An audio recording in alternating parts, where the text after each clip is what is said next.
All right, good evening, folks. Everybody in class, settle down now out there. Welcome to RenmanMusicandBusiness.com. This is Renman U. My name is Steve Rennie. I'm the Renman, and we want to welcome you to session 6.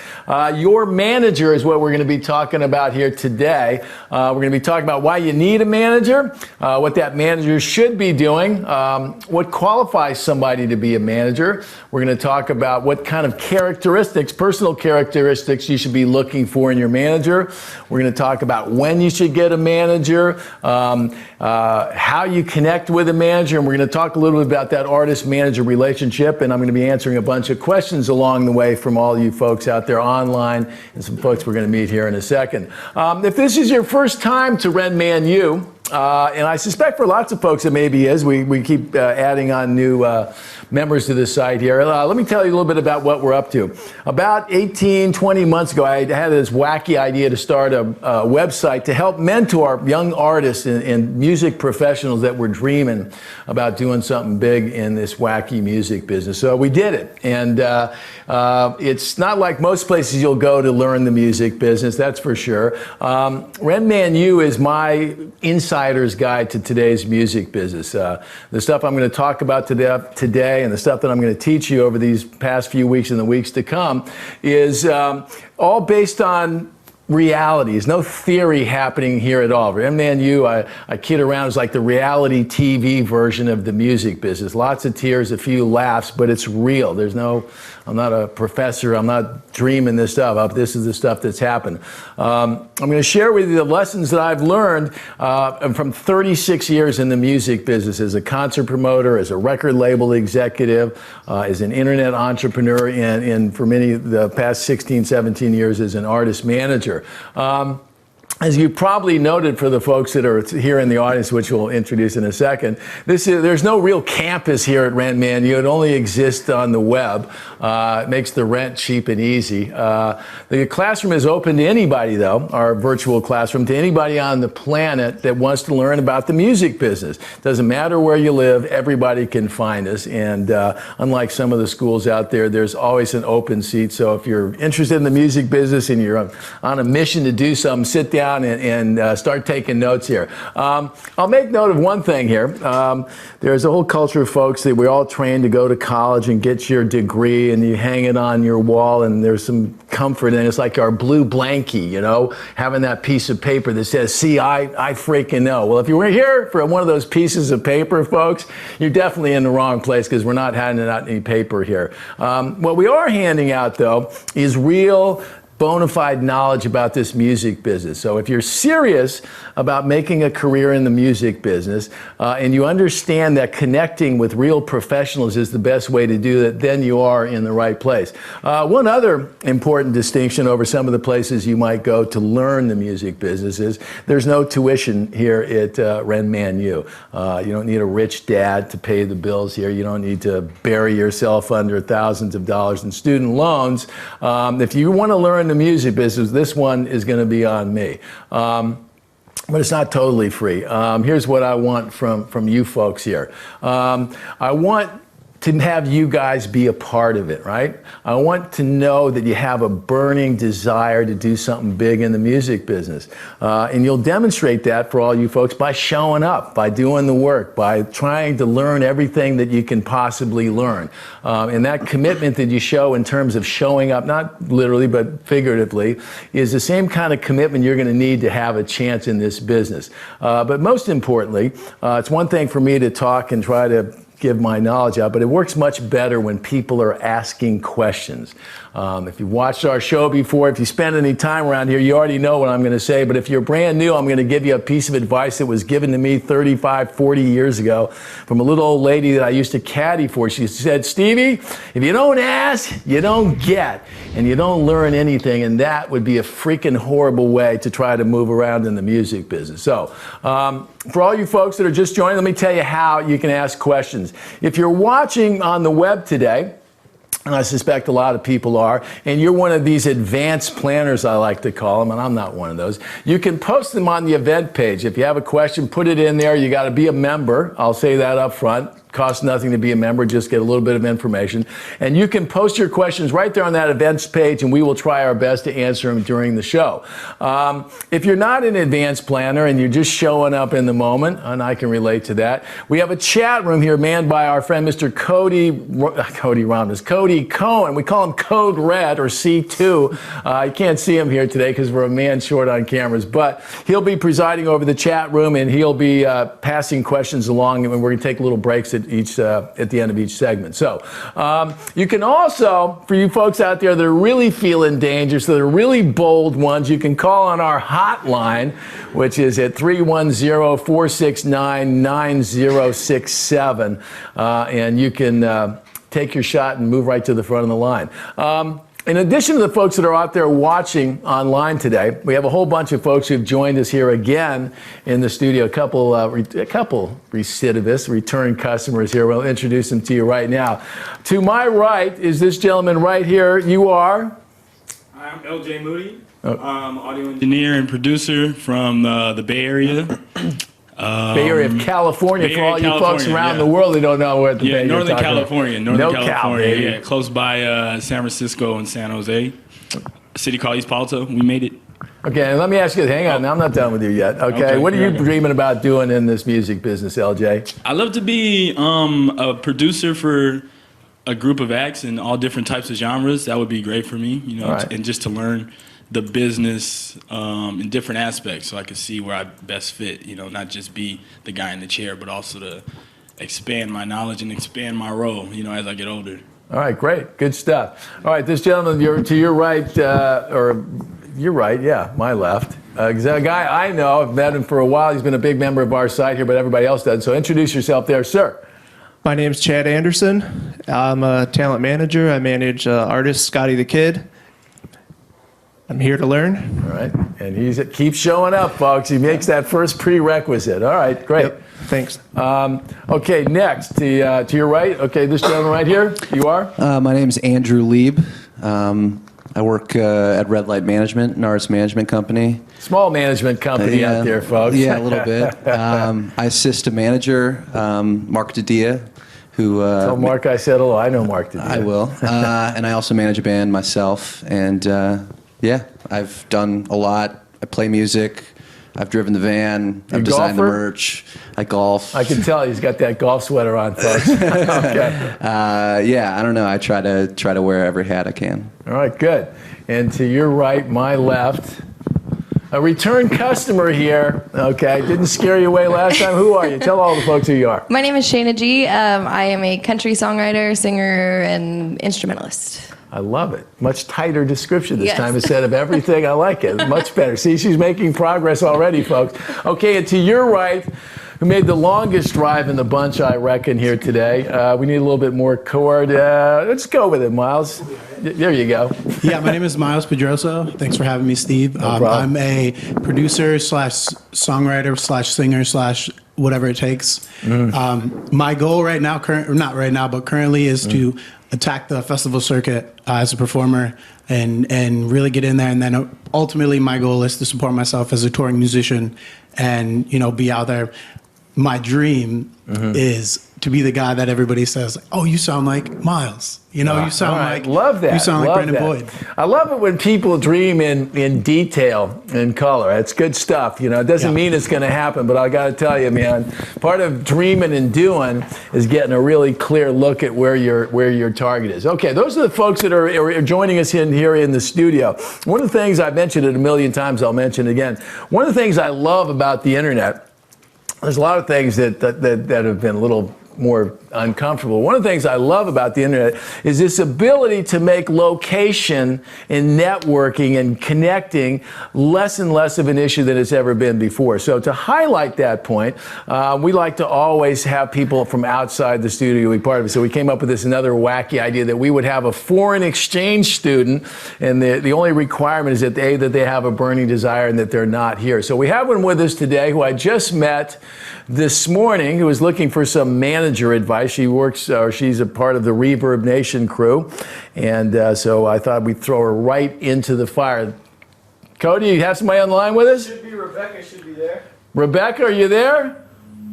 Hi, I'm here. All right, turns out just a haircut. We got a little feedback. See, I'm starting to sound like the singer. Rebecca, tell us a little bit about yourself. Where are you from? What's your last name? What are you looking to do in this wacky music business, Rebecca? Well, I am originally from the West Coast on Washington State, and I just moved out here to Boston last semester to start studying entertainment management. My name is Rebecca Hudson. I'm 22 years old. I just started doing this thing in the industry here, so I'm just kind of looking to get my feet wet, and kind of get as much experience as I can so I can hit the ground running. All right, great. You're not going to be one of these shy ones that just watches, are you, Rebecca?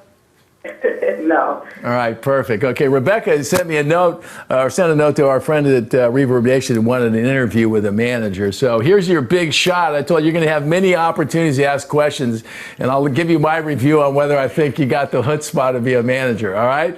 All right, perfect. So you stick around, and we'll be back to you shortly. There's our whole cast of characters, folks. People are dying to do something big in the music business, right? That's why we're all here. Before I get started, I want to tell you a little bit about our website. I mentioned that we started this a while back. I'm somewhat biased. The website's called RenmanMusicandBusiness.com. Code, you got the homepage there? There it is. It's, I think, the greatest resource on the web for information and knowledge from the smartest, most talented, most successful people in the music business. We haven't gotten to them all, but we've gotten to about 100 of them. And we got a few more last week. We had a chance to talk with Paul Tillett. You see him up there. If you're looking to network, if you're looking to pick the brain of people that have been doing it, you are in the right place here today. And I suggest to all you folks that have found our site, dig down. There's 400 or 500 great nuggets of advice there, people that you would arguably never meet anywhere else, but you can meet them, and their brain has been pre-picked by yours truly to help give you some insight into how this business works. Now, where would we be, folks, without our social media here? We try to keep in touch with our folks and communicate as much as we can about what's going on. The best way for us to do it is on social media. So if you're a Twitter fan, you can see us or find us at @RenmanMB. Ditto for YouTube, ditto for Instagram, and ditto for Facebook. Nice and easy. You know, keep in touch with those places. Give us your comments and feedback. We enjoy it, and we actually read a lot of it.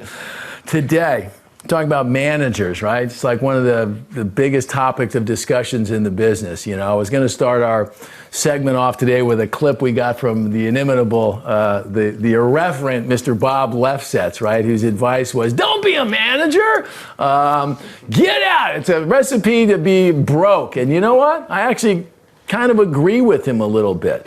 But the truth of the matter is, if you folks were calculating the odds and betting on the sure things, none of you'd be sitting here today. So if you're crazy enough to be an artist or crazy enough to be a singer or whatever, go ahead and freaking be a manager too, because it is a long shot. It's true. You got a better shot of running across the freeway here at rush hour and not getting hit by a car than to make it in the music business as an engineer, producer, manager, promoter, whatever. Okay? So Bob, if you're listening here today, I predicted that nobody was going to take your advice today, and they're still sitting here. I'll wait. Anybody leaving? No. Anyway, I kid about Bob. Bob's got a lot of great opinions, and he's not wrong on being a manager. It's a tough gig. So let me talk about it. And now that we've all stuck around, let's get after it. Everybody knows they need a manager. If you're an artist, you need a manager. Okay? For the people that think they don't need a manager, I almost see a little sign on their head. It says either new or dumb, okay? You need a manager. And it's the single most important decision I think you're going to make if you're an artist. Because behind almost every great artist that's had more than 5 minutes in the sun, you'll find a great manager, okay? The truth of the matter is, knowing that there are great managers and knowing that big bands have had great managers is one thing. Trying to find a great manager is quite another matter altogether. That said, as I mentioned, our website is an unbelievable resource for knowledge, and particularly true with managers. When I say that we've had some of the biggest, baddest, most successful managers around, you could take that as hyperbole, or you could click on our guest list and see them. We've had the likes of Troy Carter, Mac Reynolds, who manages Imagine Dragons, Drew Simmons, who manages Young the Giant, who've got a great new track. Love him or hate him, One Direction, our manager Richard Griffith's old buddy He's been on the site. Ben Adelson, big-time A&R guy, co-manager of Young the Giant. David Benveniste, System of a Down. Too many for me to even remember here. But the point I'm making, folks, is that if you're looking for information and you want to find out how managers think, okay, you're in the right place here. And I want you to spend some time looking through our website, looking through those videos. We've listed a playlist on the event page here, which you can just click on. I made it as easy as we can possibly do. And if you're serious about looking for a manager, if you're serious about being a manager, and you haven't watched every single one of those, I think you're bullshitting yourself, okay? So take the time and get up to speed here. Today, and so often people will send me a note and they'll say, hey, would you be my manager? Or who should be my manager? Or well, I want to talk to this person. And they get lost in this idea of who their manager is going to be, right? Without really knowing the what of it all. So today, we're going to focus on the what of managers. We're going to focus on the why you have a manager. We're going to focus on the when of the manager. And if you understand all those pieces, the who part of it will become obvious one day when you're sitting across the person that should be your manager, okay? Let's start with the obvious question. Why do you need a manager, right? Any thoughts here? Why you need a manager? Shayna? Why do you need a manager, Shayna? I need a manager because I'm just overwhelmed with the business side of things right now. Okay, good. All right, good. That's, you know. You're a manager to be. Why do they need a manager? Because you need Andrew? an objective view a lot of the time. And hopefully it gets to a point where the artist can focus on the creativity and the creative side and kind of just deal with the business. Miles, why do you need a manager, man? You want to be the biggest bet? You want everybody saying, hey, he's like Miles. Think you can do that by yourself? No, like Andrew said, the biggest thing is so I'd be able to focus on just the music, you know, and he kind of protects me. He's the person that eventually is the person that says no to people, so I don't have to do it. Yeah, well, we'll talk about that no part. Yes, that's how you lose all your hair. Right, I'll tell you the best reason is that, and you guys both, all of you kind of hit on it, you know. This idea of building a real career in the music business, I'm not talking about a moment in the sun, I'm talking about years in the sun, is a huge, huge task. And anybody that suggests otherwise just doesn't know what they're talking about. It requires getting both the music, through you guys, right, and the business right to happen. Both plates have to be spinning. And that job is huge, and it's bigger than any one person's time or talent or energy level. And so if you're serious about doing it, you need some help. And for an artist, that manager is typically going to be your person. You hit on it, you need to focus on the music, right? So artists need to be spending that time working on the music because that's a pretty damn big piece. If you don't have that right, then you've got nothing. Without great music, there is no music business. And it's not a part-time job. And I've never met an artist yet that wrote a great song where they're pouring their guts out when they were thinking about their tour budget or the marketing plan or everything else. In fact, I get very suspicious when artists start talking to me about the business before they want to play me some music, okay? But that's a whole separate show we can talk about one day. Because another reason is that because once you're doing this and you're making music, those decisions that you make, you know, after you've made that music are huge, and it's important that somebody's taking care of that stuff. So when you find a great manager for you artists out there, it makes that job of making the music so much easier.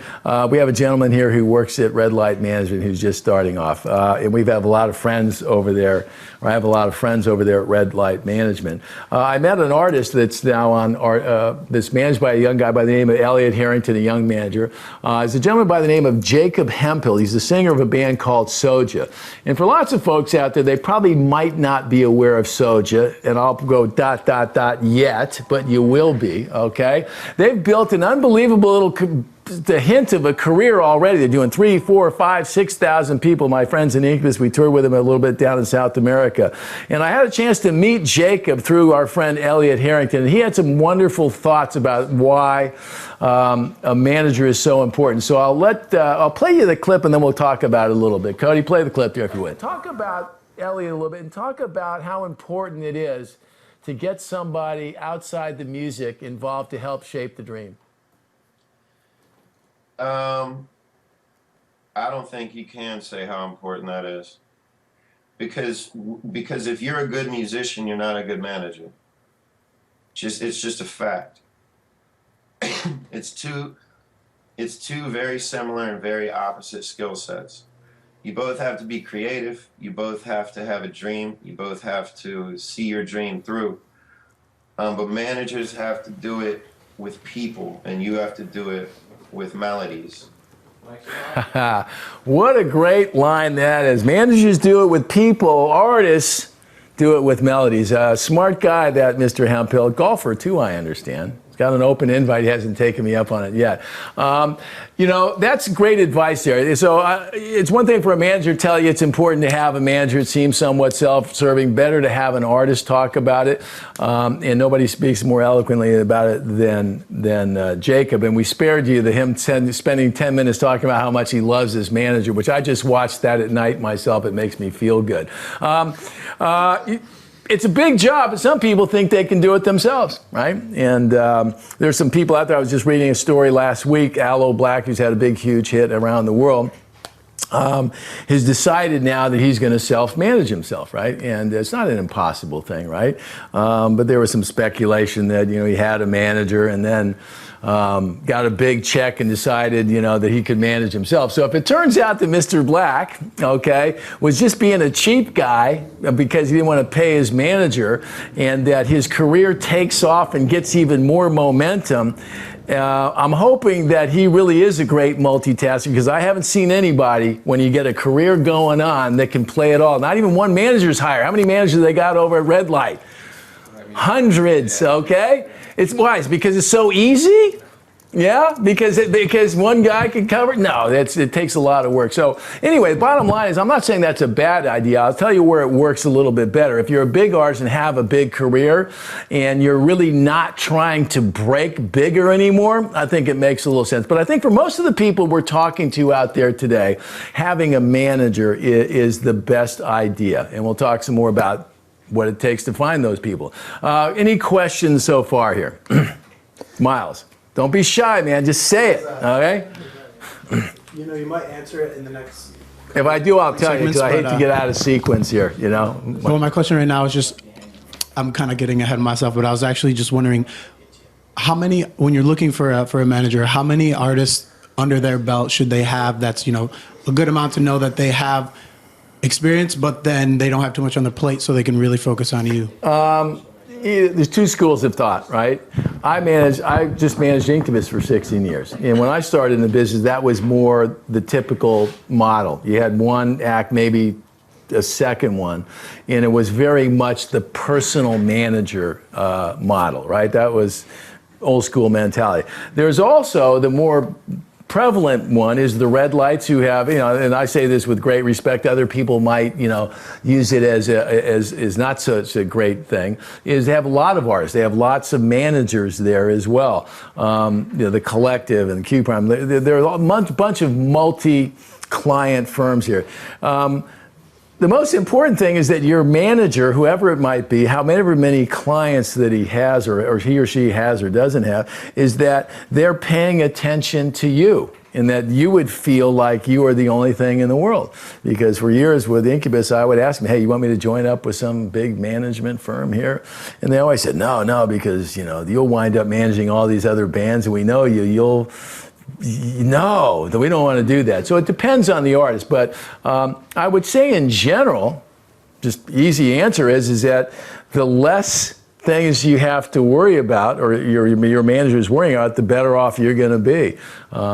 For 16 years, nobody in Incubus worried about me managing another band. They might have worried about different things, and I'm sure they did. Maybe they're playing too much golf or whatever. But for us, that works. So You'll know it when you see it. I'll say this as a brief side. I know quite a few artists that voted for the big firm and forgot to check and see if there was going to be a real person on the end of it, that it sounded like a real sexy story for a few, 3 or 4 or 5 months. Hey, I'm with the big firm. And then ended with, I left those guys because I couldn't get anybody on the phone. So you get one crack to get that one right. Cody, we'll take another one. Is this our caller? Yeah, let's see if this works here. His name's Riley. Ask him if he's there. Riley, you there? Yes, can you hear me? I can hear you just fine, Riley. Where are you from, man? I am from Palo Alto, California, so the Bay Area. Yes, sir. We got it going on. Okay.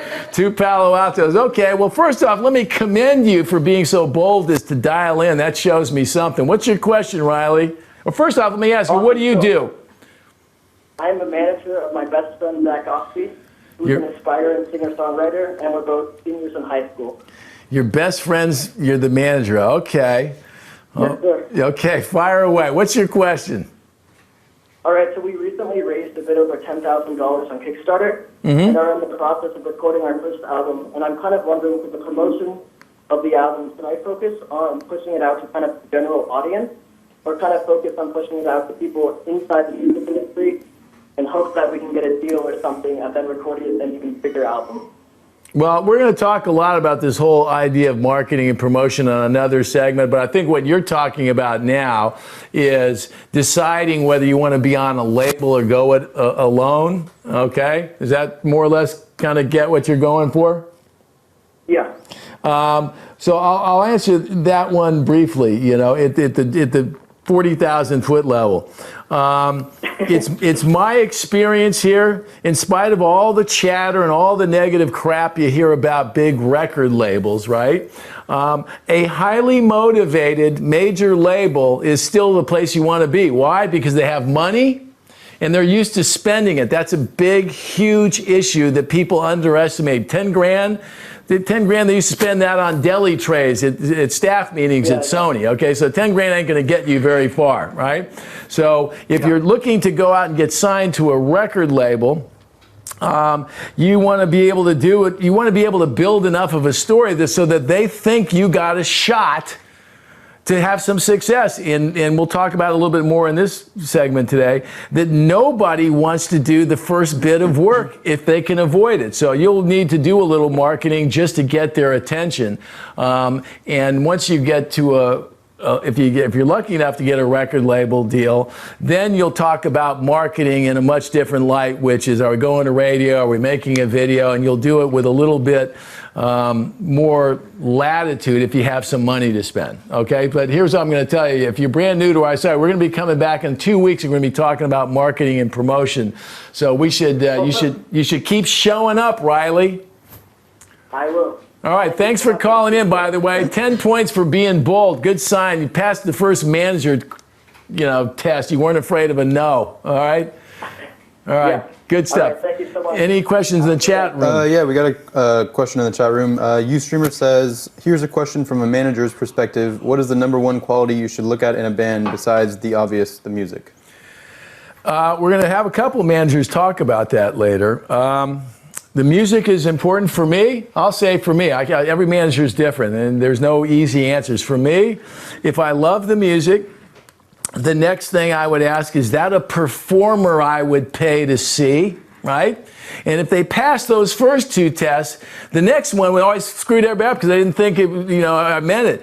I actually have to like them. I actually have to think that from a character point of view, that I would spend time with them, that I could count on them. So all these personal traits that we'll talk about in context of managers were important to me. Music, songs, and performance. I say it, that's the music business. So for me, when I'm kicking on their knees, like, do they have songs? Great. Can they perform those songs? Great.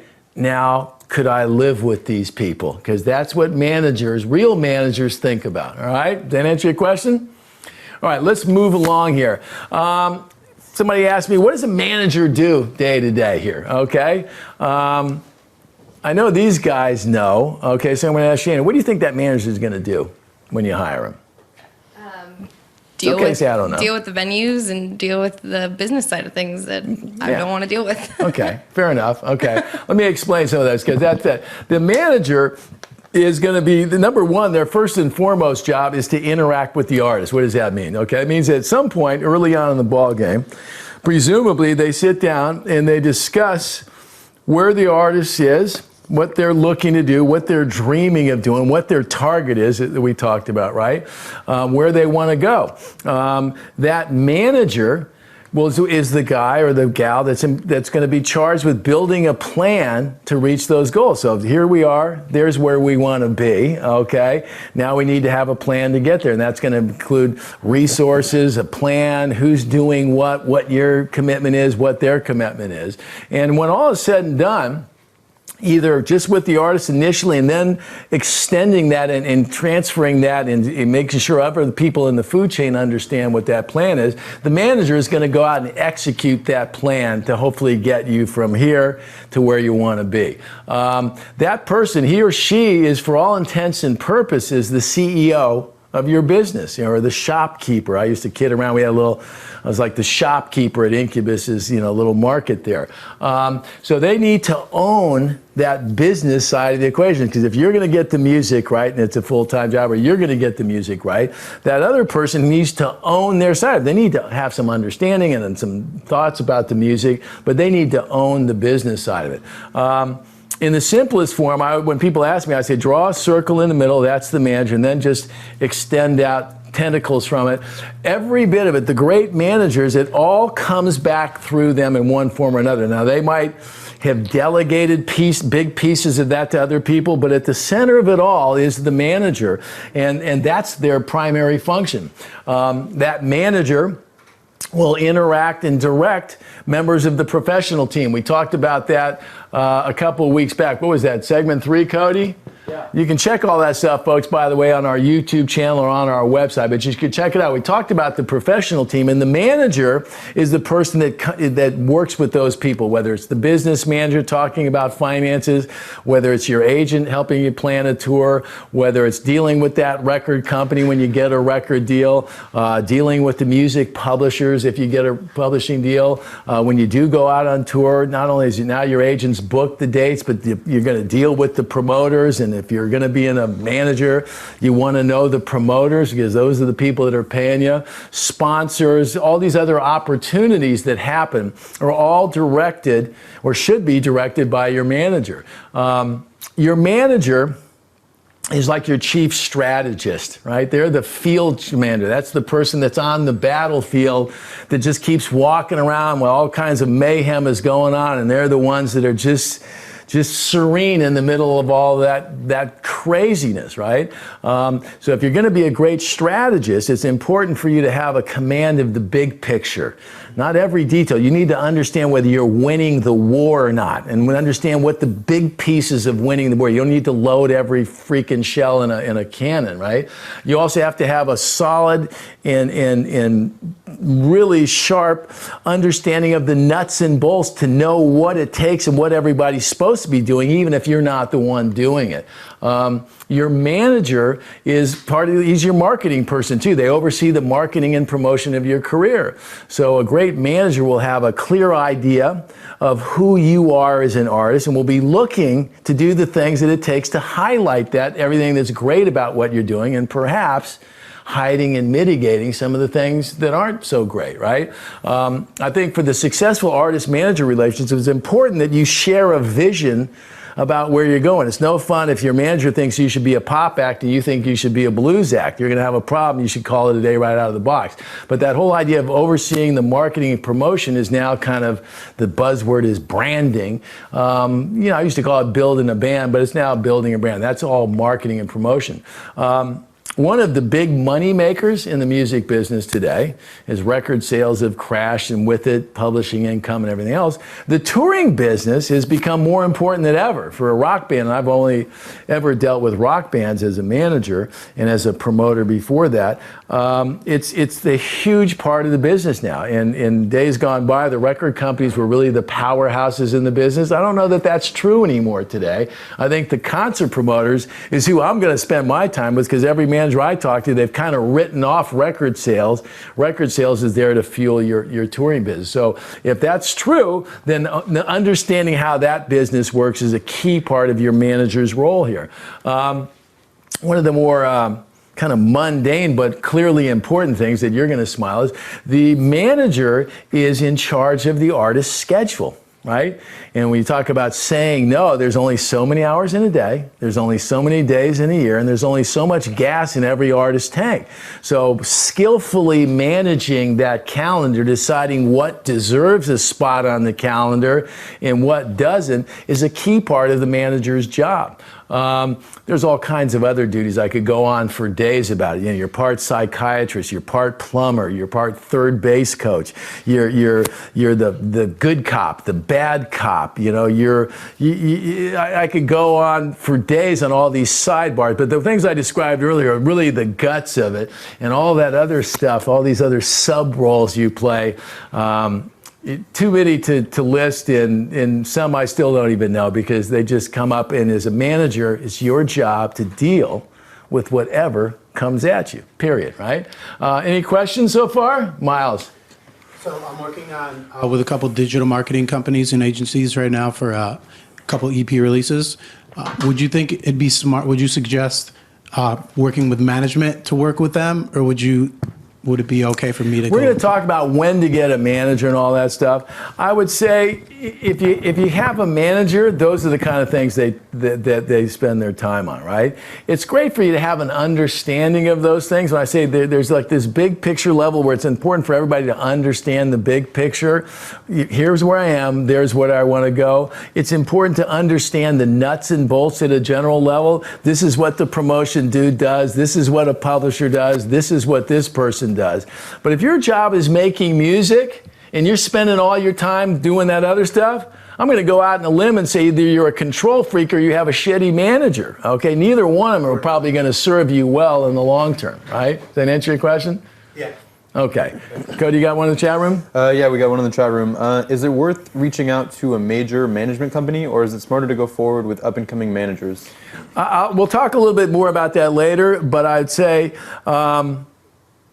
if you could find a great young person at a big management company, to me, that would be a better scenario. Again, we could go on for days about managers, but Elliot Harrington, who's a great young manager who worked with Soja for years, decided to hook up with a major management firm, which was smart because by going to work at a big management firm, they had a lot more leverage. They had a lot more ways to get people's attention. So rather than thinking puny and thinking, oh God, these guys are going to steal my band, Elliot Harrington was being smart and decided to go with a big management firm because it provided him more for his client and actually enhanced his own power and influence in the business. We also have another one. Is it bad to get a manager that is out of town? Doesn't matter where they are if they're paying attention, okay? I used to manage a bunch of English bands, but when people wonder why I wake up so early, I've been doing it my whole life, first for golf, and then when I first started as a manager, I managed a handful of English bands who were very impressed that I would call them at 5 o'clock in the morning my time when they were having their afternoon tea or beer, I suspect, all right? Any questions out there? Okay, we got LJ here. You got? Quick question. Okay, then we got one on the phone. You can take it away, LJ. You were talking earlier about when you were working with Incubus, you were helping them with like the plan of their sound, you know, making their sound. And then you said today it's kind of considered building a brand. I was wondering, when you're looking for a manager, is a manager's responsibility also to help mold the sound of an artist or a band, or is it more so to just help them find the avenues or the right places to be at to help, you know, whatever they do, get to the right people? Yeah. Well, let me clarify this. I never, ever told Incubus what to write. Truth be told, rarely went to the studio. When I did go to the studio, it would be more likely that I'd be sitting around with Brendan O'Brien or our producer at the end of the day when the band guys had left, hearing what was going on. But I didn't even do that very much because you'll appreciate this as an engineer, I would get married to an arrangement or a take, and then somebody would change it, and I got married, and I'd listen to it and listen to it and listen to it, and then something changed, like, oh my God, they screwed the song up, right? Or I'd hear it when it was a work in process and go, holy shit, this sucks, right? So early on, I stopped going, but a big part of it was that I'm not a musician. I'm the guy that gets it at the end. And for the same reason, I don't think the guys minded not having me around the studio because I always felt like I was an intrusion or I was, you know, it just felt weird. I never invited them to come by the office and sit down and listen to me do my thing either. I think a good manager tries to figure out what their artist is all about and help them keep their true north in mind. There were a million times over the years we had people go, hey, you should have somebody write with the guys. And, those were places where I would be the guy to go in there and say, you know what? I don't know if that's a great idea in the record. Well, we really need to have this. And, the band guys would get uncomfortable in those conversations. So I told them, that's when you disappear. That's when I show up. And I just tell them, it ain't going to happen. Okay? And, well, I thought about it. It's not going to happen. Okay, so is that shaping the band sound? I'd say more protecting their sound than shaping. Does that make sense? Yeah. Okay, Cody, you got a question? Let's go to Rebecca. Rebecca, you still there? I'm still here. All right. You got a question? How are we doing so far? Are we covering some of those questions on your list? Yeah, you guys are doing great. All right, good. All right, what can I help you with? So I know you kind of briefly touched on this before about the between a firm and an independent artist or independent manager. And I guess my question is kind of how successful can you be being a manager on your own, or is it better to start, or at least starting out, is it better to go with a management firm, or I guess kind of what's the pros and cons if you're going to try to do it by yourself? Okay, we're gonna touch some more about that when we talk about what it is you're looking for a manager, because indie's a buzzword, right? Indie doesn't tell you anything. I was an independent manager. It worked out pretty good for all of us, right? And I'll explain why my indie status wasn't important as some of the other things, like what we're going to talk about next, which are what are the qualifications that you should be looking for in your manager. So you're kind of getting lost in the who and what their backdrop is, and you're kind of focusing on the gravy instead of the steak, right? So let me just fast forward. There's a great segue, though, to our next segment here, which is what qualifications should you look for in a manager? And to your question, I'll say, if they had the qualifications that were required, you wouldn't give a shit whether they were indie or not. In fact, if the Incubus was a good example, you might actually be embracing their, quote, indie status because it addresses what Miles was concerned about. Are they going to have time for me? Are they going to be focused on me? Does that make sense, Rebecca? Yeah. All right, so you stay with us here. Let's talk about qualification. What should you be looking for in a manager? I'll ask you, Shayna, when you have that picture of your manager in your mind, what are you thinking? What are you seeing? I want a good business person and someone that believes in the product. And if they believe in the product, they'll do anything to put the money in their pocket and mine. Okay, that's the easy stuff. Let me give you some more things to think about, okay? And I'll start with this idea that's simple. Easiest job to get in the music business. What is it, folks? Entourage? Nah, maybe. No, be a manager. What's it take to be a manager? Simple. I'm a manager. Okay? There's no degree. There's no piece of paper. There's no qualifications at all. Anybody can be a manager, right? That's comforting. You see that commercial on? They had some guy who was a DJ, and they dressed him up, and they made him sound like he was a financial planner, and they taped this whole thing, and they doing his pitch with these clients, and they go, yeah, we trust you. He goes, hey, I'm an EDM DJ, right? Same thing in the management. There's no qualifications. You don't wear a badge that says, I'm a certified management person, right? So the reason I mention that is because you need to know that just because somebody says they're a manager doesn't necessarily mean that they're a manager, right? They could be the most enthusiastic person in the world. It could be that kid who just called his buddy, his buddy's in the band, and maybe the manager is the smart guy and the guy in the band isn't that good, or maybe the guy in the band's great and his friend, the manager, now don't take this personally, might not be that great, but enthusiasm alone won't get it done. So it's important to understand, once somebody says they're a manager, what their qualifications are, right? So let's talk about them. You hit on one of them, Shayna. They need to have some basic business skills, right? What does that mean? They need to understand that if you spend more than you make, That isn't going to be a business, okay? If you understand that you're spending more than you make but can't tell your artist that, well, that'll be a problem, right? They have to have some idea about how to market you, because once you've had that conversation about here's where I am, here's where I want to be, how we're going to get there, there's going to be issues about how to present your story, whether the gentleman that just called here is trying to go get a record deal. Somebody has to present that story in a way that makes a label feel good about writing hundreds of thousands of dollars of checks, right?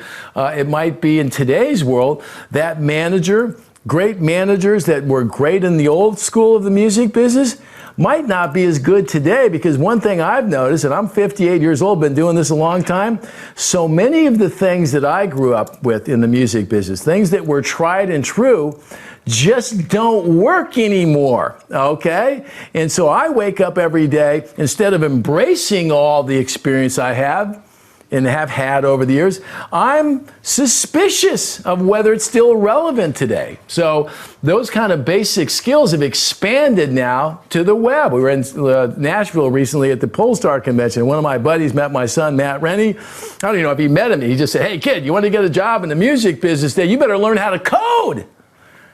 Not like write a song, it was how to code, because the web is so important. And Shayna's nodding her head, and it's something we go through every day. We're doing a web show now, so understanding all that stuff, the basic business skills with a few new tricks thrown in. Here might be the most important characteristic or qualification, if you will, for your manager, indie or otherwise, that they have broad experience in the music business. They need to understand how record companies operate, okay? Not be theorizing about it.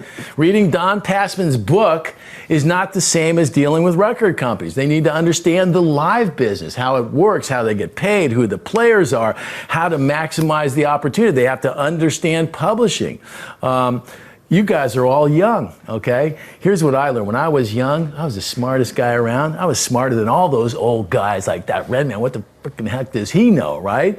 And then, you know, I learned over time is that experience takes time, okay? I didn't get that Rolodex that you've seen on our web show by reading it in a book. You did it by getting that experience over time, building relationships. When you have experience, okay, you have perspective. You've seen the movie play out enough times that some rookie goes, oh, I know. And you go, and you sit there, and I do this all the time now. I go, oh, let's look at little junior genius. Watch this. It looks so good, and it's like the mirage in the desert, and all of a sudden they get sucked in, and then bang, because they didn't see something that the grizzly old veteran saw. They go, see, impetuousness, youth, arrogance, got him again, right? And you ever been seen on there was an old thing I used to see down at Irvine Meadows, is this venue we had called Verizon Wireless now. And during the summer, we'd be doing concerts out there, and they had one of these bug zappers, right, in the concession, not in the concession, in the catering area. So we would sit there at night, and it was always amazing that you hear this zit, zit, zit, zit, zit, all these bugs getting zapped by going right to the fire where it was warm. But there'd always be one old fly sitting on the framework, not going in, and I'm thinking, that's the grizzly veteran, right? So that's experience there. That guy goes, I'm going to get close enough to get warm, but I ain't being like this guy going in and getting burned, okay? When you've had experience, right, you develop relationships by track records at high levels of the business. It's one thing to call the junior A&R guy who has to talk to his boss, who has to talk to the other boss, who has to talk to the other boss. If you go right to the top, it doesn't matter those other four didn't dig it. The boss is in, they're all going, oh yeah, we loved it, boss. That's the way the record business works. So experience is really, really important here. Where we are, there we are, back again. Managers should have deep contacts across the industry, right? It's fine to say if you have experience, but none of your experience applies to the people that are running the business today. So you have to work at it all the time. I've met so many great young people coming up in the business now through this web show that it's been great for me. They want to suck my brain for some information, and I want to understand what they're thinking about. And the two of them together gives you a great look at this business. Managers, your perfect manager needs to think strategically. right? They need to have that bigger picture mind. That means the command of the big picture. It means the command of the nuts and bolts. It means having an analytical mind that can see things from both sides. I bum so many people out in my life, my wife and kids, because I'll try the proverbial suit of an idea on one day and walk around and go, yeah, I look good. Yeah, that's me. And then I might wake up and go, nah, that's horrible, right? Because I'm trying the idea on from both sides, something I learned back in college on the debate team. I'm going to debate this side of the issue, and I'm going to debate this side of the issue. And if you sat in any one of those rounds, you wouldn't know what I really believed. But that process of understanding things from both sides, understanding what the record label's thinking, understanding what the band's thinking, and being able to process that is hugely important. There are all kinds of competing agendas that are at play in the record business. You go into a record company, maybe they say, hey man, Steve, we're doing this for the band, right? The manager's doing it for the band. The publisher's doing it for the band. Well, the truth of the matter is they might be doing it for the band, but that might be incidental because everybody has an agenda in the game. And it's okay, but it's important for a manager to identify what everybody's agenda is so that they can figure out how to make sure their agenda gets covered. Does that make sense for you guys? You have to do that. To be strategic, you have to have a really good sense of where you are. And that means sometimes going, we are nowhere, or we are in deep trouble, or we are a million miles from somewhere, which might seem negative, right? But the first part of getting somewhere is understanding where you are. So that's all part of this idea of thinking strategically. And it's what a great manager has to do, whether they're independent, big firm, or little firm.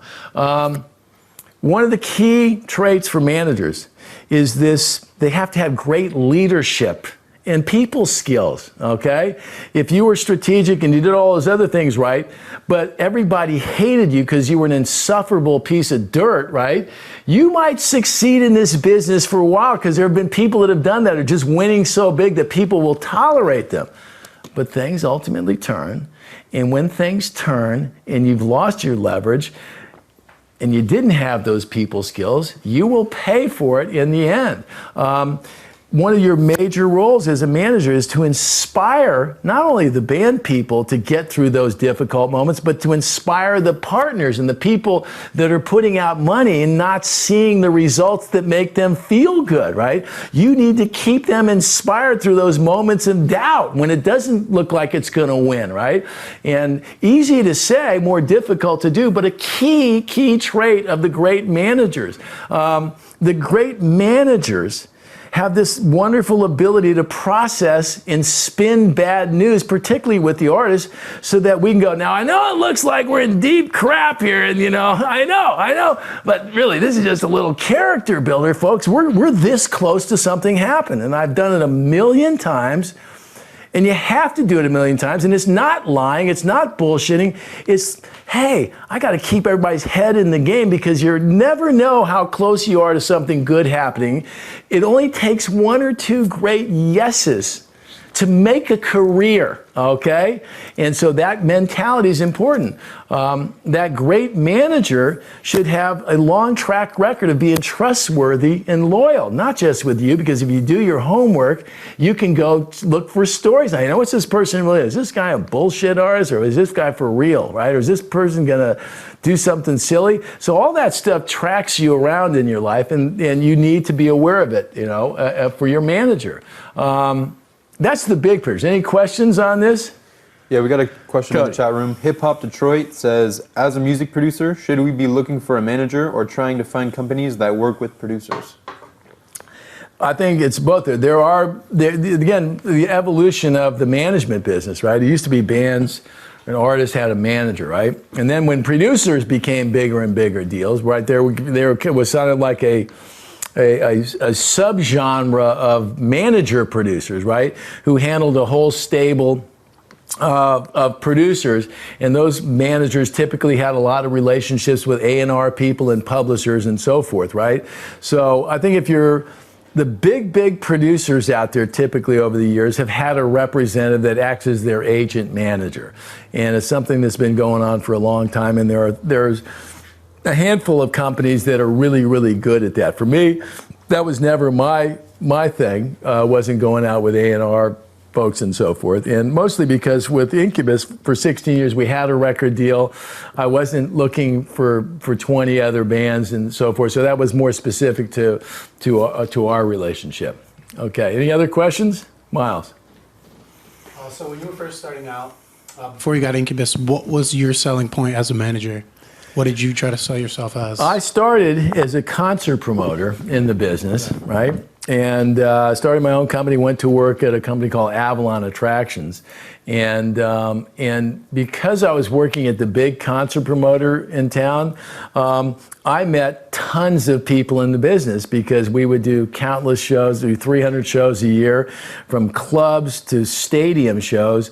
Back in that day, they just opened up the Forum again, but back in those days, we did 180 shows a year at the Forum, right? So every record company person and every agent and manager were always looking for my boss, Brian Murphy, or they were looking for his boy, Steve Rennie, because they wanted passes, they wanted parking, they wanted this or that. So while truth be told, I didn't have a ton of experience working with record labels and the marketing of records and so forth. I dealt with them on touring matters, but not the whole of it. I knew music publishers, but didn't have much of an interest in it at that time. I was still involved in the web and so forth. So my distinct advantage was by the time I became a manager for the first time, I was 35 years old and had been well experienced and had tons of relationships in the business. But I learned the record business, I learned the publishing business, I learned those other pieces of the business much more intimately as a manager. But I had two of those big qualities here: deep contacts in the industry and a lot of high-level experience. And I got on great with bands. That's the answer. Any other questions here, Chad? No, nope, he's all good. All right, you got a question here, Andrew. Andrew from Red Light. So you say it's about the Rolodex and it's who you know, but if you're just fresh into it, what would you recommend to a new manager? Simple. You go and shake hands. You know, same advice I'll give you that I gave my son. We came back from Polestar. I said, it's one thing to sit there and have your old man introduce you to everybody. Better to build your own value, but take it from me. When I started off, I was like you. I didn't know anybody when I very first started, but a person gave me some great advice early in my career. Excuse me. And he said, Rennie, act like you're coming back again, right?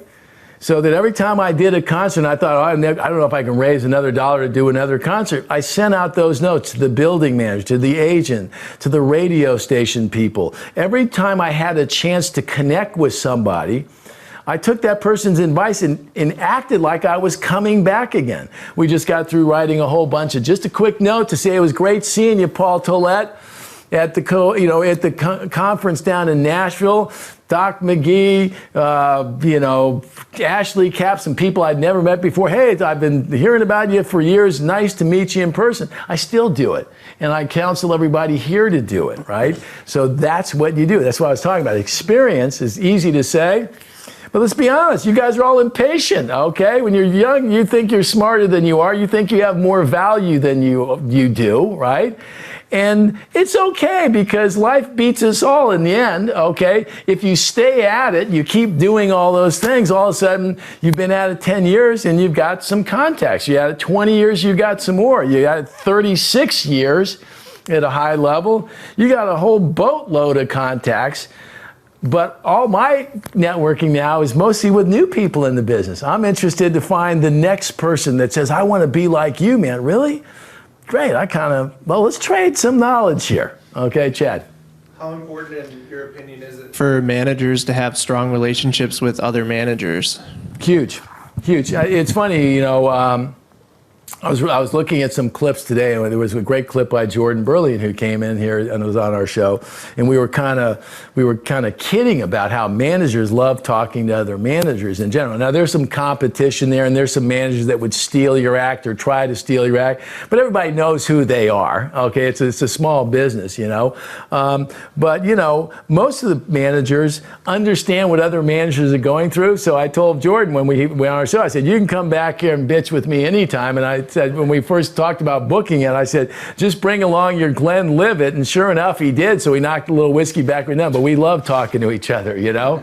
But I also don't think he was ever going to try to steal an act, or I was going to steal his. You know, one of the things that I've been stoked about doing our web shows, I thought when I would talk to other, you know, artists that were managed by other people, I thought for sure they'd think I would try to steal their band and that they wouldn't talk to me. Ironically, it was all the young managers that Group Love, you know, Nikki Berger and Elliot Harrington and other folks that are names are escaping me now, that actually wanted to sit down with me. Were quite happy to have me talking to their artists, and that was good. But I think maybe they figured out, yeah, he's 16 years, one band, probably could have found another band or two if he wanted. So, but I think it's good talking to other managers because you can share your war stories. You can share your wins and your losses, right? You can say, hey, God, I got the singers going freaking crazy. How do you deal with this stuff, right? Or not just the singer, whatever it might be. Or you might be sitting with other artists going, Jesus, my manager, I love him, but Jesus, he drives me crazy, right? This is what happens. That's the business, all right? Any other question? LJ, you got anything? You all good? I have one question. Okay. Is there a fine line, just from your experience, of what you let the artist take on and then what they should, you know, pass your way? Is there like a conversation you have with the artist beforehand, or is it more like, you know, whatever you guys want to handle, you guys handle, and then whatever you feel comfortable with? We're going to talk a little bit about that artist manager thing. It's a feel thing, right? For me, it evolved over time. I think early in the band's career, there were people out there who go, hey, you used to just say, do this, and everybody did it. I don't really remember it quite that way, you know. But I definitely know that after the band had gotten successful, that we would often talk about, hey, look, it's your party. It's your game here, okay? You've earned the right to do whatever it is you want to do. And the only thing that I would add to that, and it causes some issues sometimes, is everybody take responsibility. You want to be the captain? Here's what the captain gets. The captain gets the idea if it's good or if it's bad, okay? No artist exclusion. Well, I'm an artist. I screwed up, I'm an artist. I used to hate that. I didn't react well to that. So it depends on where you are in the food chain. But at the end of the day, it's the artist's name up on the marquee, right? And the smart managers understand that in the most fundamental way, they are working for the band, right? And I certainly understood that. Didn't mean I agreed on everything, but I understood at the end of the day whose name was on the marquee, and I think the band guys understood at the end of the day that in our relationship that there was an expectation of responsibility on all sides. Does that answer your question? Yeah. All right, back in. Okay, so what personality traits should your manager have, right? I used to sit backstage, you know, at shows when I was a concert promoter, and I'd see different managers come in there. And there were certain personalities and people that I saw that just looked like they were a manager. Doc McGee, who we're going to be talking with, legendary manager on Friday, just looked like a manager, okay? Paul McGuinness in his own kooky Irish way just looked like he should be the manager of U2. So those personality traits are things that you need to be aware of as well. We talked about the skills, right, that are required. Now let's talk a little bit about the personality traits. Your manager better be a self-starter. If I had a manager that was waking up at 11 o'clock in the morning, he wouldn't be my manager, okay? I know that the guys in the band sat there and thought, I don't want Rennie calling me at 5, but they knew at 5 o'clock, that freaking guy's on his second cup of coffee. He's just eating people for lunch right now, right? That idea of self-starter is key because people are counting on you, right? So you can't be lazy bum. Personality trait. That manager, your perfect manager, needs to be somebody that's honest and acts with dignity and respect in good times and bad times, okay? That's not a skill, that's a personality trait, okay? There are plenty of skillful, talented people that were dirtbags as a piece of humanity, right? And for me, I steered away from those people. The personality trait, a manager, okay, has to be comfortable with accepting responsibility. Because while I sit there and say that bands, you know, we all accept responsibility, we had a running pact. If it was a good idea, It's everybody else's idea. You've seen any of our little clips. There's a clip we got called Money, or not Money. The best idea is your idea. I learned that from being a manager, which is that people wanted to always argue over whose idea was. Somewhere when I was 35, 36 years old, it just dawned on me, I just need great ideas at the right time. I don't care whose idea it is.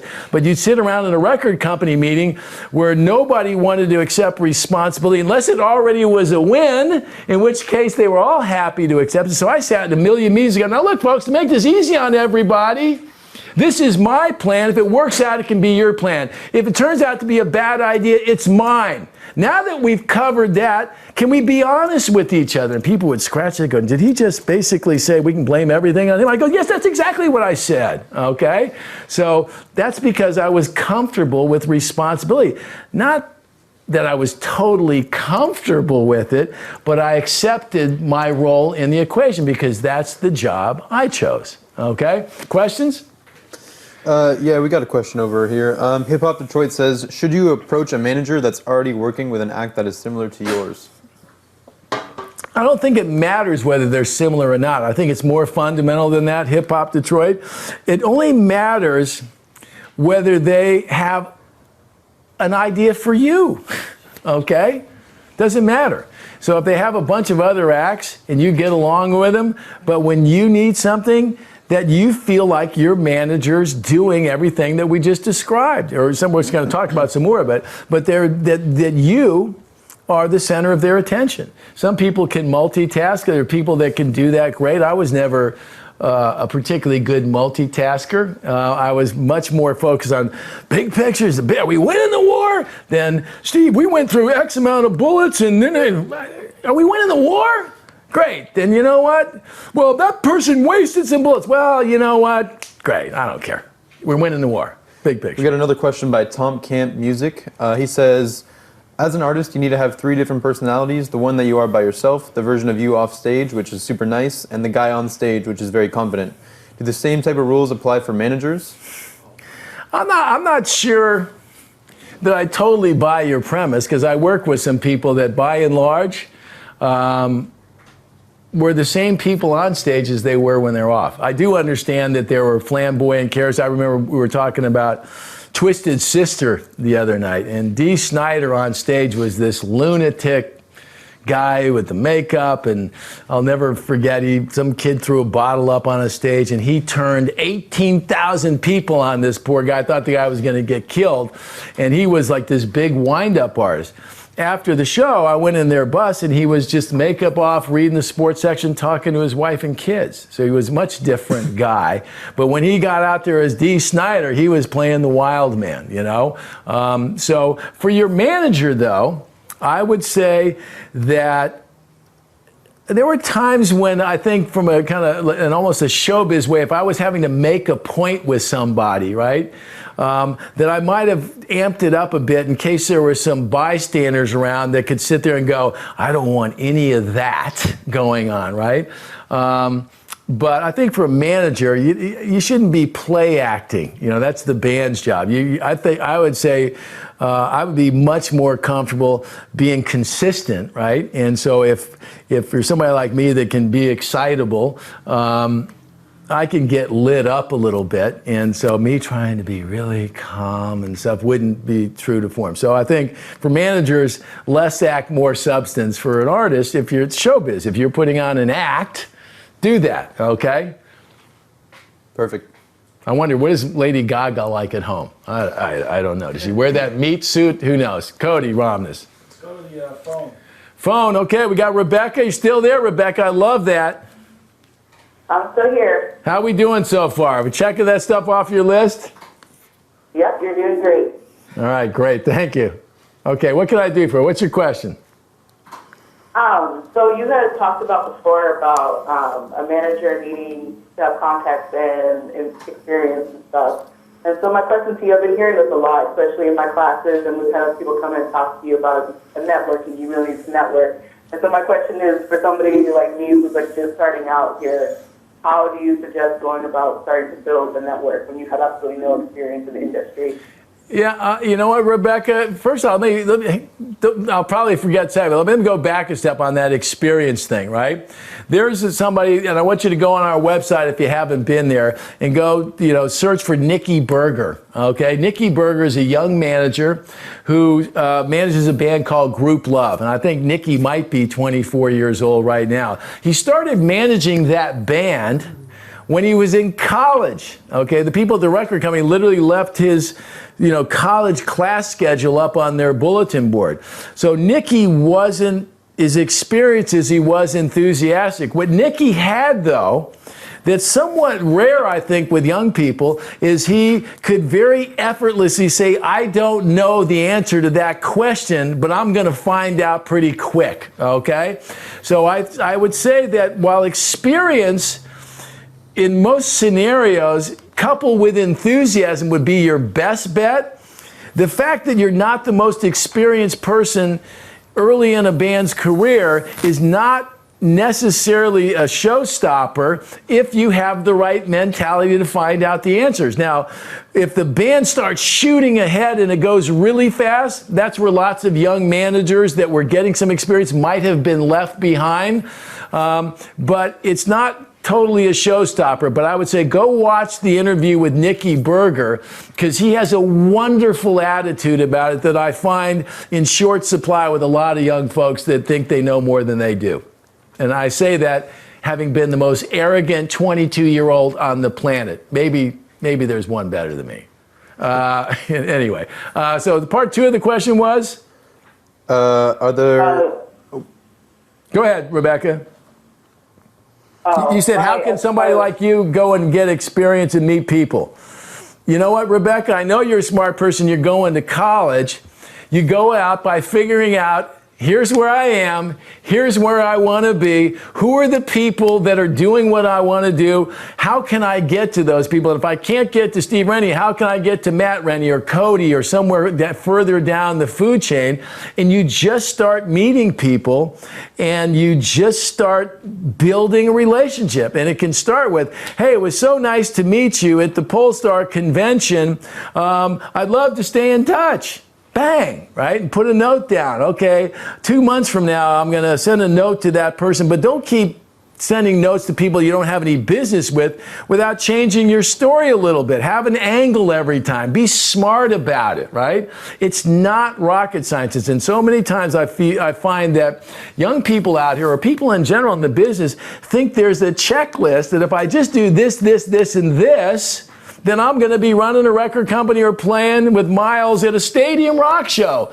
Christ, if it was that easy, every freaking moron would be doing it, right? But it's not rocket science, okay? There's no shortcuts. Keep meeting people. Keep identifying people that you'd like to meet, okay?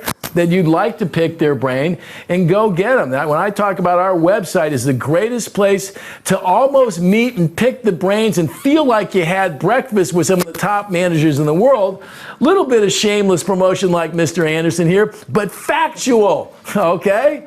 We've had so many shows here where people could call up and talk to Troy Carter. Talk to them themselves, right? When I started in the business, Rebecca, that was just not part of the equation. If you couldn't get past the secretary gatekeeper, you were done. Nobody was tweeting. Nobody was giving out email addresses, none of that stuff. So go out and network. Figure out who you need to meet, who you want to meet, and make it happen. No crying aloud. Did I scare you, Rebecca? No. Okay. Shayna. I have a question about once you've made those. I've made a ton of those, like, hi, nice to meet you at, like you said, Polestar, IVA, whatever convention it is. Do I pass those off to a manager, or do I continue those relationships myself? Well, hopefully, okay, your manager has a whole boatload of those himself. But if you're in it together, it's not a matter of hoarding and who's got more, right? If you know somebody that can help you along the way, and you now have a manager that can help you, where you can kind of delegate that stuff off to it, great, right? I encourage all the guys in the office here to send notes to all the people I met, but I tell them all the same thing. Understand that they might be shaking your hand because you were my you work for me, or you were my friend, or you were my son, or whatever it might be, go build your own value in that relationship. So my son today went and contacted one of the biggest promoters in LA, and he hooked up a round of golf. And I'm thinking, right on. And they invited me too, which is nice.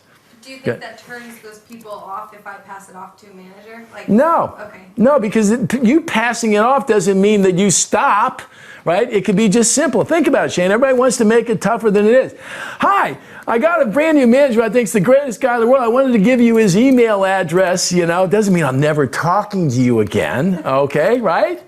It's just simple. I think people they want to make it trickier than it really is because they want that checklist. They want that piece of paper that says, I'm here. Forget about it. That's not the way it works. It takes time, it takes energy. That's why we talk about commitment all the time, right? If somebody's got a year of that in them, it's not going to happen. Okay? You want a fast track? Go get work somewhere else. You want a steady job? Go to work for the post office, for Christ's sake. Sell life insurance. People are dying all the time. Business is booming. Okay? What else? All right, we all good? God, we're going long today here, folks. This is my short version. When should you get a manager? Okay, I want to play you a little clip. I told you in the first segment that we're going to introduce you to all kinds of players. One of the brightest, smartest managers I've ever met is a guy I met when he was back in college. His name is Jim Garno. He managed a band called Social Distortion. He worked with me at Avalon Attractions. He's gone on to become big-time executive in the record business, left to manage The Offspring, Nine Inch Nails, No Doubt, and Gwen Stefani. He's one of the smartest guys around. Somebody asked him during a broadcast we had of when you should get a manager. I want to play that little clip for you. You got it there, Cud? Should a band just starting out but with a dependable job, about 200 plus, continue self-managing, or should they start looking for manager help? I think the point to look for manager help is when your management of your band is starting to impede on your ability to do your job as an artist. That's the point where you say, you know, I need some help. I'm spending a disproportionate amount of time dealing with the business, and I'm now foregoing some of that which I need to be doing as an artist. Like writing songs. Yeah, you need to be writing songs, you need to be working on your show, you need to be doing that. If all of a sudden you can't make rehearsal because you're too busy, you know, dealing with the merchandise or something like that, you need help. You know, that's the time when you need help. You need to never let your craft suffer from you know, your, you know, peripheral involvement in having to manage.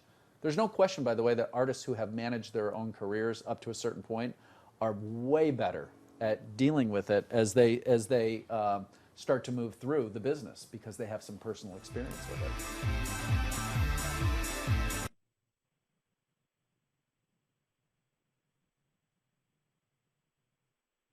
it. To that, right? In your desire to get a manager, the worst thing you can do is rush into a management agreement if you haven't thought about every single thing I talked about today and ask yourself, forget who it is, forget what they look like, forget how desperate I am, forget how fucking overworked I am, right? Does that person fit the bill that was described to me by a bona fide professional manager? And if the answer is no, then you soldier on by yourself. Okay? Because the worst thing you can do is get into a weird, bad relationship, sign a contract with some moron, okay, that's not helping you, that when you fire him is now going to try to destroy you. And by the way, the list of stories, sad, ugly, never-ending stories of bad management decisions out of fear, insecurity, or paranoia, could you drown in them, okay? So take Jim Garano's advice, the when, as soon as you can, if you find the right person. That's going to be my advice to you. So that's the when. It's that simple. People, again, looking for some big answer. Any thoughts, folks? Make sure they have the requisite skills. Make sure that what that we talked about fits the who that you're talking to, okay? Any questions, Cody, online? Looks like we're good for now. Rebecca, got any more questions there, Code?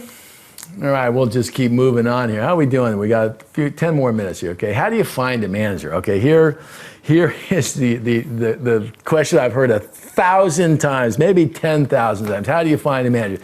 Let me give you the deep, dark secret of management. He'll know what I'm talking about.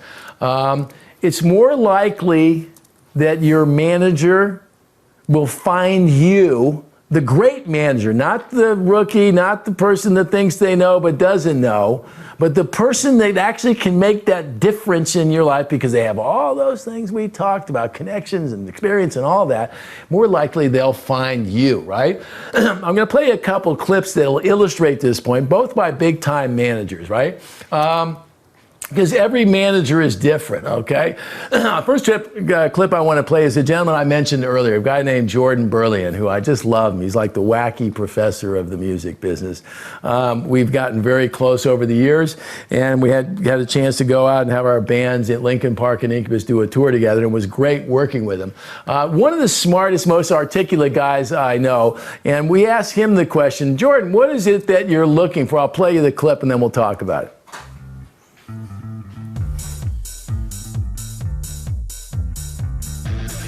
An indie band do to have you, Jordan Berlin, as their manager? What are you looking for? Are you looking for new bands right now? Do you find them, or do we have to come and knock at your door? That is a great question. And I think you have to knock at my door, but not the way you think you do.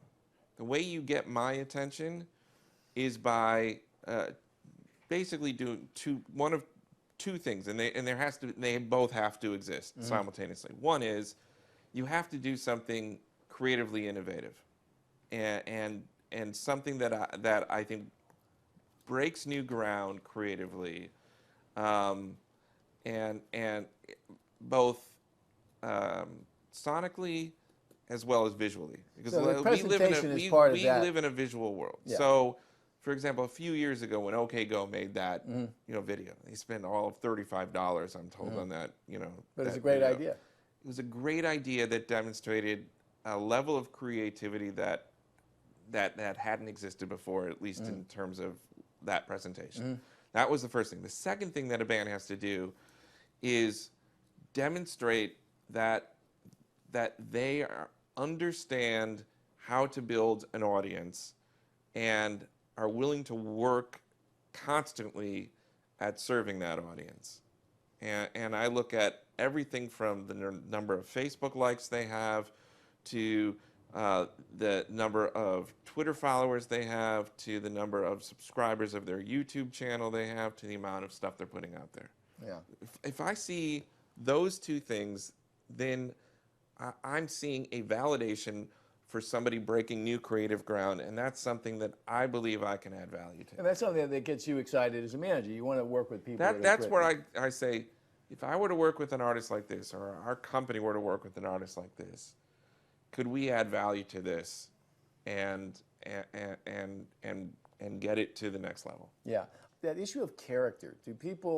Are they willing to do the things it takes to actually build a career? It's not a 10-minute process. Bruce Floor was in here, he's a buddy of ours, who made the comment that I thought was great, that it takes 10 years from the time you start till the time you have something that resembles a career. And that requires a lot of dedication. It requires plenty of time for you to demonstrate your audience building, plenty of time to come up with the songs and presentation. And as I've mentioned a million times, the decisions you make after you make great music have such a huge impact in your career. And you know, as a manager, he's nodding here, folks, that you got to know in that crucial moment that you're betting that Chester or Brandon Boyd or Mike Einziger or Shinoda are going to do the right thing, right?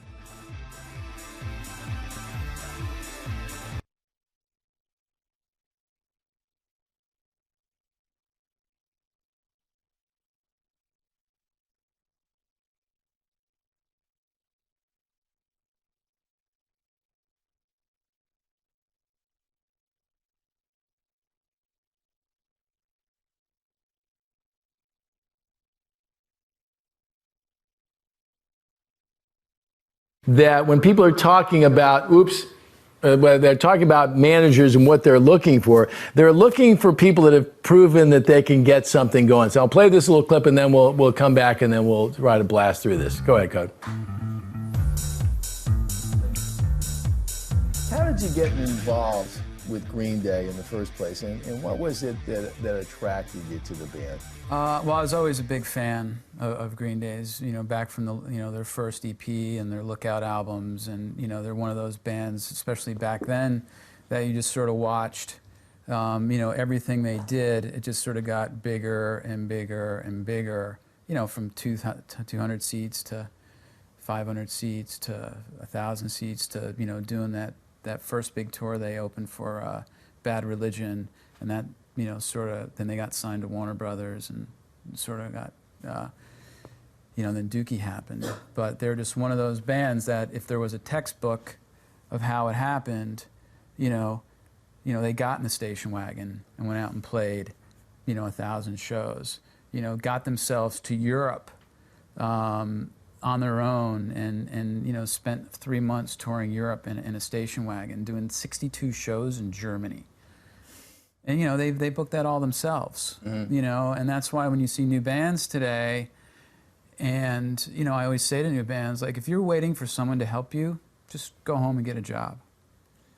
I think, folks, we'll make sure when we cut that up, we just keep repeating. That's great. That is great advice there, folks. So the point is that, there's an artistic, view that managers do. But most managers, the big-time managers, would rather do what Pat Magnarella did, which is take a band that did a lot of things on their own right and that really just needed somebody to elevate them to the next level here.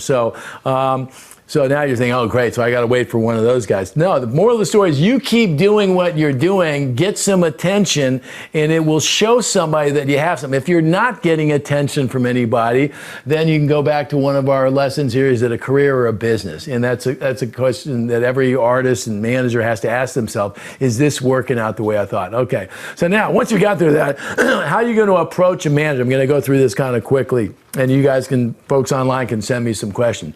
The best way to get to a bona fide manager is by referral, excuse me, from a trusted source, people that you've had relationships. If I call up somebody and say, hey, you should take a look at this, and I have a long relationship, it'll mean more. It doesn't mean that somebody's going to sign a band to a record label or sign them for a management deal. It's still a very small business where credibility and track record and experience is huge, right? But here's the good news there. Today, in today's world, you have a whole new breed of cat that's emerging. The Scooter Brauns, the Troy Carters, these young managers that are very savvy on social media where you have access to them. I think I'm the freak, from my generation in that regard. But the point of it is that the social media phenomenon is extended throughout the business, and lots of the smart people, I think, understand that it's not BFF and it's developing your business. So you have ways to get to people like Alex the Kid and Mark Campan, a number of people that we've had on the show that are actually very accessible if you want to go and get after them. So if you get them, what are you going to do? You need to tell them what you've already done, Shayna, right, and LJ, because you just heard with Pat Magnarella. They don't want to start on square one. So if you're pitching them on square one, you might want to think about getting something to talk about when you talk to that person, right? If you buy that it might not happen in one phone call or one email and you want to keep a relationship, but if they answered your email, then you can give them an update. Okay, here's what's going on. And you always got to make sure that you have a new story to tell, because if nothing's changed, you're still not selling out, you still haven't, then put yourself in their shoes. It's not an attractive proposition for them, right? Be professional, but be persistent, right?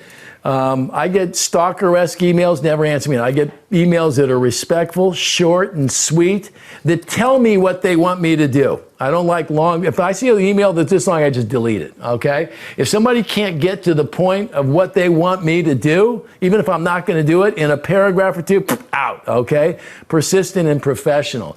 And as I said, if you're going to keep a conversation going, make sure you have something new to talk about every time, all right? I want to talk a little bit in closing today, a little bit about this artist-manager relationship. There were some questions about it. And it's hugely complicated. Can you go on for days? But I'm going to give you some top-level stuff. It's the most personal relationship in the music business. That's why they called them personal managers, right? Because it really is personal. And like any friendship, any type of relationship, it has ups and downs, and people handle those up and downs in different ways. I kid around when my friends ask me, what's it like being a manager? I said, it's either like having 5 wives, 5 girlfriends, 5 lovers, 5 of whatever, right? Where, you know, one of them alone would be tough, but when you're in a band, it's 5 times that. It's like when your kids are being difficult, it's like having 5 of them. And I'm sure it works on both sides. You know, the wife and the husband, they all want to leave town, you know. It can be really inherently tricky because most artists are coming from this mindset of I'm making art, I'm making my music, which in some ways is an entirely irrational proposition, right? It's an emotional exercise where managers, we talked about them being strategic and having that sense of business. That's a whole different type of mindset. And some of the biggest, you know, moments of anxiety for me and all the bands I work with, not just Incubus, was at this collision point between commerce and art. I want to do it my way, but I want to get here, and that requires that we do things differently, right? So that little intersection there provides plenty of conflict and drama because managers and artists just think differently, but they have to work together. You got to have the music and you got to have the business, right? You know, when I think about the artist-manager relationship in its simplest terms, you know, part of it in being successful in it is understanding your client and your client understanding you, understanding that what makes them tick, that there might be an approach that gets you to do something, Shana, there might be another approach that gets an entirely different reaction on something that makes sense. So how you approach it, you know, not just the what, the way you do things is a big important part of it. And I, having worked in a band situation my whole career, I was very familiar with it. Each person in the band would require a slightly different approach. One person you could be very blunt force with. Another person you'd have to, like, I used to kid, I have to downshift, you know, to like really slow so that, you know, I didn't get that look. And I have to do the same thing with my wife. God bless you if you're watching that. You got to know when to push. You got to know when to lay back. These are things that they don't teach you in the books, and why I get so angry whenever I hear somebody talking about, well, we're going to teach the music business, as though it was something you could put in a book, because that's an all feel thing. And how do I know? Some days I've done it right, and some days I've done it wrong, and I've paid and benefited from both sides of that. So it's a local knowledge kind of thing. I'll tell you something that's key to every successful manager-artist relation. It has to be based on honesty, okay? And the truth of the matter is, managers often have to say the unsayable. They spend an inordinate amount of their time talking about all the things that are wrong, all the things that we could do better, which is an inherently uncomfortable conversation for the people that aren't doing them right. So again, you have this constant, you know, battle for trying to get the right idea, but do it in a way that people can get a grip on, right? It can be very, very, very uncomfortable business. I kid around about this idea of the waiter-waitress mentality, right? Where the manager goes, what do you want me to do? What do you want me to do? If all you're ever doing as a manager is saying, what do you want me to do? You're not a manager, you're a waiter or a waitress, okay? The real managers go to bed at night having everybody, including their bandmates and their promoters and their partners, thinking that they hate you. And if that bums you out, and I'm not kidding, folks, if that bums you out, get out right now, okay? If you can't handle that, because it is an inherently uncomfortable job. How does it all stay together? People ask me, well, how does it work, Steve? I'll tell you, it's really, really simple. The thing that holds it together is trust. I want to play you one final clip here today from a good friend, a guy I met through a friend of mine that was a manager at Dalton Sim. He's a singer in a band called Fun. It took him 10, 12 years of grinding away before he became the next biggest thing in the world. He's a tremendous guy, and I spent a lot of time with him lately. And I want to play a little clip from him talking about the manager relationship and what holds it together. Fire away, Cody. I mean, we're all very lucky. He's one of my best friends as well. And that's really what matters the most. People don't understand. I think people think that they, you know, should get some slimy guy who's, you know, who happens to be connected And that's about the worst thing you can do. You need someone that you can talk to. It's trust. You know, the manager's got to trust the artist to deliver that. And I think if the trust goes both ways, that's how you find something that works and that's productive for everybody. You know what? Let's segue to the next subject. Loyalty. Yeah. Is absolutely important. And I watch Dalton be loyal every single day. And so I know. I mean, I know he's not making bad decisions on our behalf. Mm-hmm. Yeah. Because I see how loyal he is to us, and I see how loyal he is to everybody else around him. You know, a lot of times people would see like that as a chance to kind of pounce on it, but what I don't think people understand about Dalton is he's also from Boston. So how about that for Rebecca? He's from Boston. Okay, we're gonna wrap it up here a little bit. You know, for some of the folks that asked some questions online, I promise if you post them over on Ask Renman on the site, please, if you do the same there, code, I will answer them. But we're running out a little bit of time. I want to end with one thing. Everybody, when you're gonna have a chance to meet with your potential manager one day, or you're going to have somebody offer to be your manager, I want to talk about what you're going to do. Shayna, are you going to say, oh, God, he loves me, so I'm going to make him my manager? Is that what you're going to do? When you meet that potential manager, your idea or their idea? If I get a good vibe from him, I don't know. No, that's not enough. We talked about vibe isn't enough, right? You're going to go through that checklist, right? You wrote it all down. Okay. So you didn't pass the test right out of the box, because here's what I want you to do. You're going to ask them about their experience. Why? Because I told you that's the most important thing. Why would you not ask them that? Okay. Our connections were the most important thing. Weren't connections the most important Connections and experience, they kind of go together, don't they? Right? Yeah. So if you tell, well, I like his vibe, great. Okay, you might like his shoes too, but he might be a horrible manager. You're going to ask about their experience, okay? That's important. We talked about this notion of you guys share a vision. He wants you to be a pop act, you want to be a country act. He's got good vibe. How's that going to work out, Shane? I hate to pick on you, right? Not good, okay? So you're going to go through this process here. You're going to ask him about his vision, what he thinks the band could be, because it's important for you to understand if the picture he's got in his head is the same thing you've got in your head, he or she. I hate to keep saying he, because you're talking about getting married here, not going out for a cup of coffee. Okay, a cup of coffee is easy. Get married, you better be on target here, right? Any final questions today before we get out of here? Scared it right out of them. Okay, I'm going to skip through some of this other stuff. Okay, next week, folks. First off, let me just recap a little bit here. The most important decision you make is this manager thing, right? You're not going to get hung up on the who. That'll be the last thing you figure out, who fits the bill. You're going to understand what a manager does. I think everybody has an idea about that now. You're going to understand what a great manager looks like, their skill set and their personality traits, okay? The two of those together are what you need. You're going to take the time to understand what it is a manager is looking for, okay? It's not just about you, because you're going to be in this together. You're going to be the name on the marquee, but if your manager doesn't feel like he's partners with you, it won't work, trust me, right? And understanding when all is said and done that it will be trust that holds it together, and you never know about trust until you're in it. And if that scares you, get another job where you don't have to trust somebody. Be the guy that runs the lighthouse out there was just you, okay?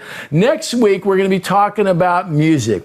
If there was no great music, there would be no great music business. So we're going to be talking about that idea of making great music. We're going to reference some of the artists that we've talked to, talk about how they write songs, the discipline it takes. I'm going to give you some editorial about what happens after that great music's been made and how it plays out in the real world. And if we have a little bit of luck here, I might have a friend of mine join us who's had quite a bit of experience making some big records. But I'll hold on to that one till we're back. So anyway, no more questions here? All right, then I want to thank everybody for joining us. For all the folks out online today, you had some great questions. For you folks whose questions I didn't answer, Cody will tell you how to post them on our website under our Ask Renman segment or area, and I will answer those for you.